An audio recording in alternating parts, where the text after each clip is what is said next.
Well, the first thing that comes to mind, this will be the first show, Asian American show, actually written and directed by Asian Americans.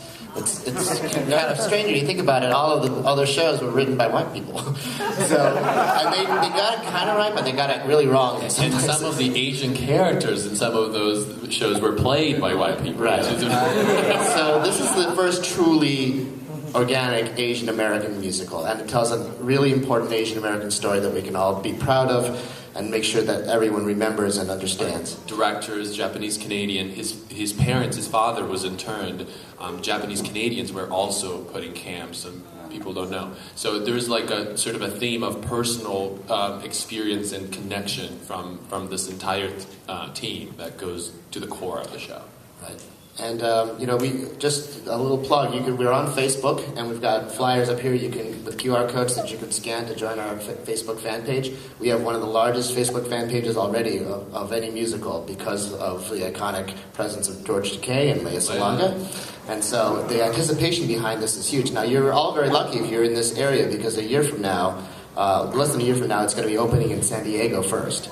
With George and Lea, it's going to open at the Old Globe Theater.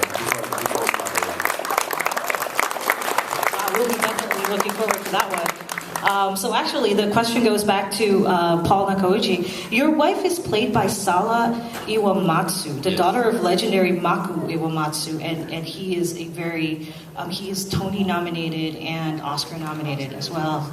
The first Asian American. That's right. So he's a legend. Listen, he was nominated for Sand Pebbles. Yeah, and so how has your interaction been, and how do you find working with her and other members of your cast? This was my first opportunity to work with Sala. I mean, we had always sort of crossed paths. She had done Miss Saigon, and I had done Miss Saigon, but we had never actually worked together. So this was the first show that I had the opportunity to do that with.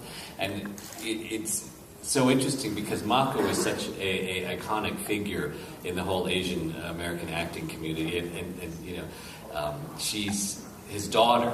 And talking to her, it would be interesting to hear her stories of Mako, because here she is, the actress daughter, and her father is this, Academy Award nominated, actor, and how she would, be a little bit apprehensive of him coming to her show and everything. But she's a wonderful, wonderful actress, and if you guys have an opportunity to see the show, she brings so much, to the role.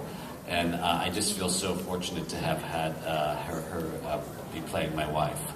It's a very special cast with very amazingly sort of coincidental connections between them. Our other actor, which we mentioned before, Telly Leong, who plays young George, young Sam in the show, told us later on that Mako was his inspiration, and he actually wrote, when Mako was about to pass away, he wrote a letter and gave it to Sala to read to Mako on his deathbed about how much Telly had been inspired and motivated by Mako. I had actually met Mako once. I had done a table read for the movie Last Samurai, and so I got to read one of the roles with him. The role that I read was Ken Watanabe's role, But so I met him, and I actually read with him. So that was a big thrill for me, and he was very sort of disarming, and very, very, very interesting man. So. Sala is a very unusual name, and I asked her, how did you get that name Sala?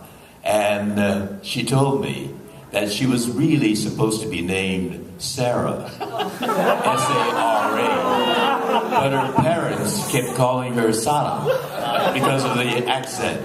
And so she decided to spell it the way her parents called her. So that's how the name Sala came about. It's a very original, singular name.